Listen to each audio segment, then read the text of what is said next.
우리 홈팬들한테 즐거움을 주기 위해서.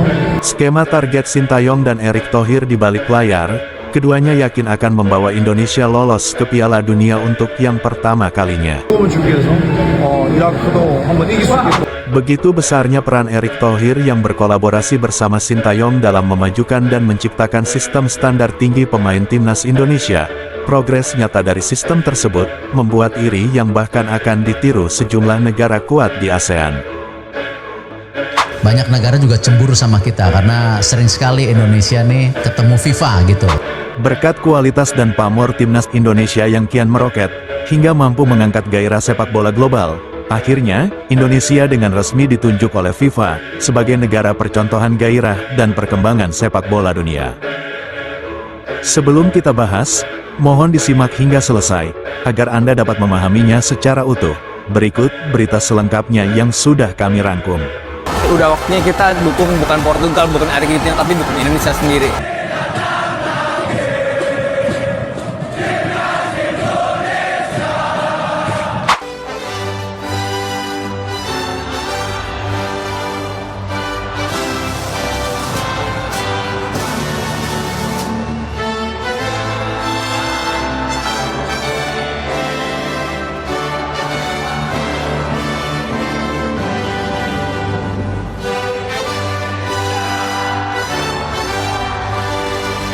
Skema target Sintayong dan Erick Thohir di balik layar, keduanya yakin akan membawa Indonesia lolos ke Piala Dunia untuk yang pertama kalinya. Begitu besarnya peran Erick Thohir yang berkolaborasi bersama Sintayong dalam memajukan dan menciptakan sistem standar tinggi pemain timnas Indonesia. Progres nyata dari sistem tersebut membuat iri yang bahkan akan ditiru sejumlah negara kuat di ASEAN. Dalam sebuah wawancara bersama aktor ternama asal Korsel, yakni Lee Kyung Kyu, Sintayong mengungkapkan skenarionya untuk mengukir sejarah, agar Indonesia lolos ke Piala Dunia untuk yang pertama kalinya. Sintayong menjabarkan skenario yang akan mereka jalani bersama PSSI. Ia mengatakan, di 4 laga yang tersisa, minimal kami harus menang 2 kali, 1 kali imbang, dan 1 kali kalah. Kalau itu terjadi, terburuknya kita dapat berada di urutan ketiga atau urutan keempat, kata Sintayong pada Lee Kyung Kyu. Dibandingkan dengan Korea Selatan, apa perbedaannya antara melatih timnas Indonesia dengan Korea? Tanya Lee Kyung Kyu. Sintayong menjawab, waktu di masa awal saya melatih dulu, para pemain Indonesia itu mudah menyerah, bahkan mereka sudah menyerah duluan sebelum bertanding. Lebih parah dari mental buruk itu, ketika mereka bertemu lawan yang lebih diunggulkan menurutnya, seperti lawan Arab Saudi, atau bahkan ranking lawan sedikit di atas mereka, 20 hingga 30 peringkat di atas Indonesia, mereka langsung berkecil hati, mereka akan berpikir, ini lawan yang tidak mungkin bisa dikalahkan, itulah ungkapan Sintayong. Era tim nasional zaman dulu, memang sangatlah gelap. Mental hingga fisik para pemain timnas dulu sangat buruk, di Indonesia sangat mudah untuk menjadi seorang pemain tim nasional, tanpa memperhatikan banyak faktor. Seringkali mereka menyerah sebelum bertanding. Itulah mengapa menurut Sintayong, timnas Indonesia dulu sering bermain tidak maksimal. Dengan begitu, tentu Indonesia sering dianggap remeh oleh hampir semua lawannya. Dari perbincangan Sintayong tersebut, memanglah benar dan sesuai dengan fakta, bahkan, hal itu diakui langsung oleh salah satu mantan penyerang terbaik timnas Indonesia, yakni Greg Nwokolo. Ia bahkan menguliti masa kelam timnas Indonesia zaman kegelapan dulu. Greg Nwokolo mengatakan, dulu hampir semua pemain yang bermain di Liga Indonesia, semuanya mantan pemain tim nasional. Menurut Greg Nwokolo, itu sangat aneh dan konyol. Mengapa bisa hampir semua pemain Liga Indonesia, hampir semua mantan pemain timnas, padahal kualitas mereka di bawah standar, tapi mengapa mereka bisa dipilih, dengan hanya bekal semangat bertanding saja? Padahal ini level tim nasional yang mewakili sebuah negara. Lebih buruknya lagi, dulu tim nasional Indonesia tidak terlalu memikirkan soal strategi taktikal permainan, yang penting semangat saat bertanding, itu pun para pemain timnas dulu tidak dibekali mental, stamina dan fisik yang baik.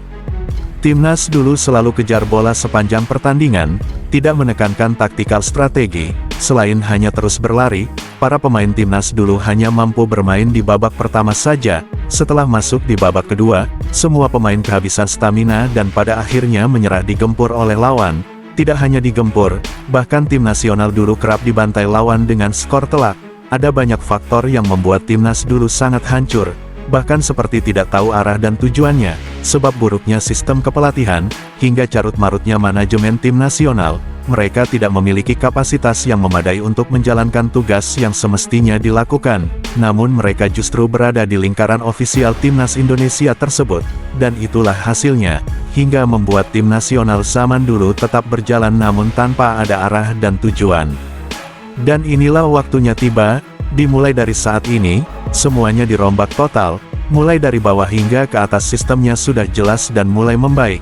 Sistem saat ini sudah menerapkan standar tinggi, untuk dapat kesempatan dipanggil tim nasional yang membawa nama negara di kancah internasional hingga pentas dunia. Kemarin saya laporkan kepada Presiden FIFA, progress report tahun 2023-2024. Presiden FIFA sangat senang, kirim salam untuk stakeholder masyarakat sepak bola, dan insya Allah akan ada pertemuan nanti Bapak Presiden Prabowo dan Presiden FIFA di tahun depan. Banyak negara juga cemburu sama kita karena sering sekali Indonesia nih ketemu FIFA gitu. Tapi ya ini bagian transformasi yang 5 tahun waktu itu dicanangkan. Jadi ketika saya kemarin mendarat, langsung dipanggil Sekjen FIFA dan AFC, dan memang diakui oleh FIFA dan AFC, Indonesia ini menjadi salah satu percontohan untuk membersnya FIFA. Baru-baru ini, Ketua Umum PSSI Erick Thohir melakukan pertemuan dengan FIFA dan AFC, induk sepak bola dunia tersebut, memberikan apresiasi setinggi-tingginya pada Federasi Sepak Bola Indonesia, yang telah berhasil mengubah peta kekuatan sepak bola Asia, hingga dunia. Indonesia resmi telah ditunjuk oleh FIFA, untuk menjadi duta sekaligus kiblat bagi semua negara, dalam perkembangan, hingga mampu mengangkat gairah sepak bola dunia. Siapa yang menyangka, sepak bola Indonesia yang semula tidak dikenal dunia, bahkan dari segelintir negara yang mengenal Indonesia, tak jarang dari mereka bahkan hanya menganggap remeh. Kini situasinya berbanding terbalik. Dalam waktu relatif singkat, performa serta pamor timnas Indonesia melesat naik, hingga menjadi sorotan media seluruh dunia. Timnas Indonesia telah berhasil mencuri perhatian Federasi Sepak Bola Dunia hingga FIFA, di tengah banyaknya negara yang mengalami kemunduran dalam hal kualitas liga, manajemen klub, hingga kemunduran Federasi Sepak Bola sebuah negara. Namun Indonesia justru sebaliknya. Saat ini, sepak bola Indonesia benar-benar menjadi cerminan perkembangan sepak bola dunia. Hanya kurang dari waktu 2 tahun, transformasi drastis. Perubahan secara signifikan sepak bola Indonesia, menjadikan Indonesia ditunjuk FIFA sebagai negara percontohan dunia. Dibutuhkan kerja keras, komitmen, dan strategi yang tepat untuk mencapai prestasi seperti timnas Indonesia saat ini. Beberapa faktor kunci yang mendorong kemajuan sepak bola Indonesia antara lain: pembenahan struktur organisasi. PSSI sebagai induk Federasi Sepak Bola Indonesia, telah melakukan reformasi besar-besaran. Mulai dari memanfaatkan program naturalisasi atau pemain keturunan, perbaikan tata kelola manajemen, transparansi keuangan, hingga mengembangkan program pembinaan usia dini. Investasi dalam infrastruktur, mulai dari pembangunan banyak stadion modern, lapangan latihan berstandar internasional, dan fasilitas pendukung lainnya telah memberikan dampak positif bagi perkembangan sepak bola Indonesia. Peningkatan kualitas kompetisi liga dalam waktu singkat, mulai dari wasit, VAR, hingga menciptakan Liga Indonesia yang semakin kompetitif dengan kehadiran sejumlah klub yang memiliki manajemen profesional standar internasional.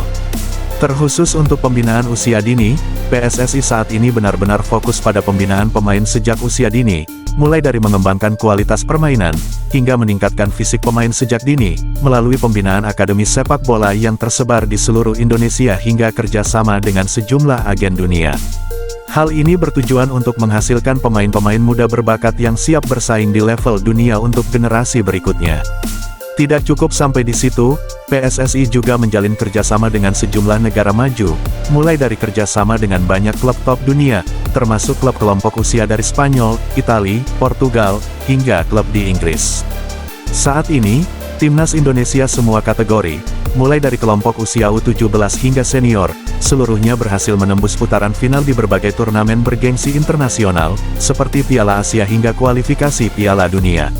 Selain dari itu, saat ini, Sejumlah pemain Indonesia juga sudah berkarir di luar negeri.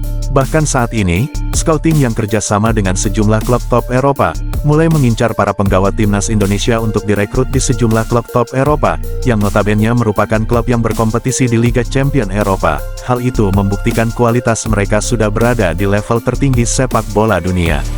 Berikut pengakuan sejumlah media dunia soal perkembangan pesat sepak bola Indonesia.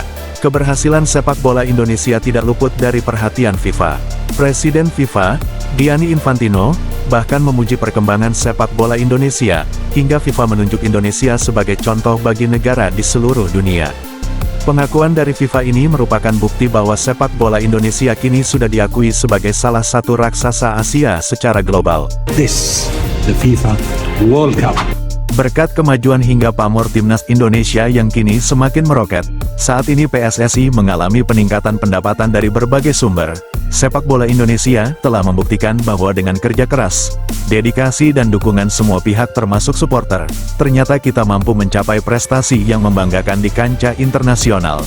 Keberhasilan sepak bola Indonesia ini tidak hanya membanggakan bagi seluruh rakyat Indonesia saja, tetapi juga menjadi inspirasi bagi negara lain, terutama bagi negara kawasan ASEAN yang kini juga sedang berusaha untuk mengikuti langkah Indonesia. Mereka mengaku sangat ingin memiliki tim nasional selayaknya timnas Indonesia, beserta bakat mudanya yang sedang dalam proses pengembangan untuk menjadi penerus timnas di masa mendatang. Sejumlah negara ASEAN saat ini juga gencar meniru langkah yang dilakukan Indonesia untuk memajukan sepak bola di negaranya masing-masing. Nederlandse voetballers ervoor kiezen om voor Indonesië te spelen. Deze fans hier gaan 90 minuten lang door en ze zijn met 77.000. Sebelum meninggalkan tayangan ini, silakan Anda subscribe channel YT Real ini, agar Anda terus mendapatkan berita perkembangan serta informasi jadwal pertandingan timnas Indonesia selanjutnya. Sampai jumpa di tayangan berikutnya. Bye YT Real.